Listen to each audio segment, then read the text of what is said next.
My new project and latest project is Dollar Bill Yule, the first decade of hip hop. A look at what Spring Records did from when they released the first hip hop record in 1979 with the Fatback Band's King Tim 3, through to when they closed their doors a decade later, and that label's strange and inconsistent relationship with the hip hop movement.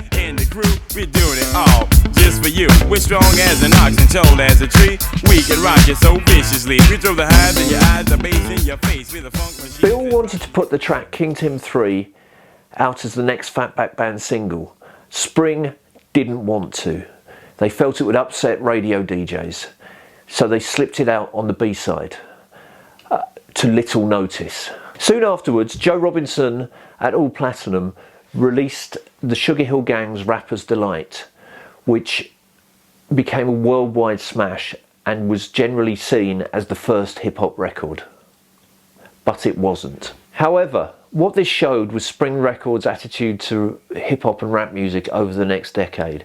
A strange, uneasy relationship where they dealt with it but didn't really champion it.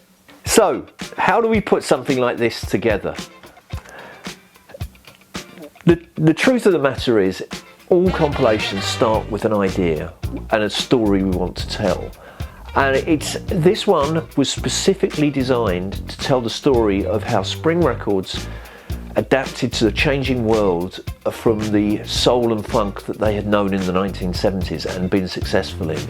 It's a story that has come across almost every specialist indie label in the history of the music industry. And to be honest, most fail at it. Spring absolutely failed at it. It didn't continue their success, and the label lost their biggest acts in this decade. However, as with almost all other indie labels during these periods, they do end up making incredible records, because the only way they can survive at this is to throw their doors open to people who have a lot of talent but can't get chosen elsewhere. So we go and look at what they released in that period.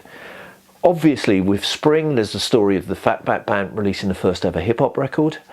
But what happened afterwards? They didn't make a star of King Tim 3, so why not?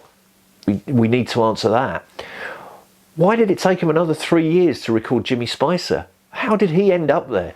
Why did all these things exist in their catalogue throughout that decade? Once you've answered that, you then have to look at how you put this together. Again, with Spring, it's quite an easy story. They start at the beginning with hip-hop bands that played live, or hip-hop that was recorded with live bands. And in fact, most of the live bands were kind of thrown together house bands. There's certainly someone like Bobby Robinson at Enjoy or Paul Winley. They weren't pulling together the best bands in the country to do this.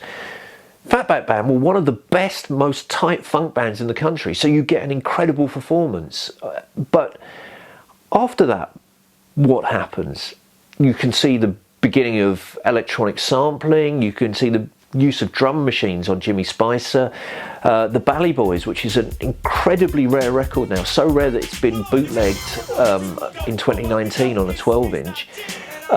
That shows the early days of kind of classic era, golden age era hip-hop sampling, and is a brilliant record.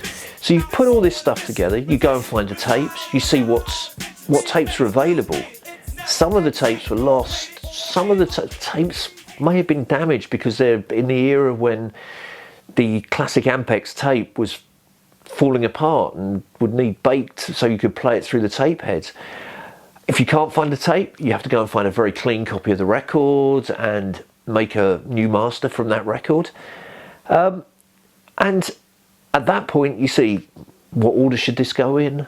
How does it sit? How does it listen? How does it play back to the person who wants to buy it? You then have to go and put the package together. In this case, we were lucky. We came up with these incredible photos which were taken in the 1980s. In this case, we had these incredible pictures from Jamal Shabazz taken in 1980s New York, with three likely looking lads with their Puma States looking dead cool on the subway. What many of us now think of as that era of New York and that era of hip hop. They look as if they could be breakdancers. They possibly were. You gather together images of promotional shots that were taken at the time for the acts. You look for images of the record labels, and you put it together, and hopefully you create a fantastic package. We think we have here. I'm on the stage performing, no lie, Norman, like on a rainy day, I just keep storming out all MCs for sure.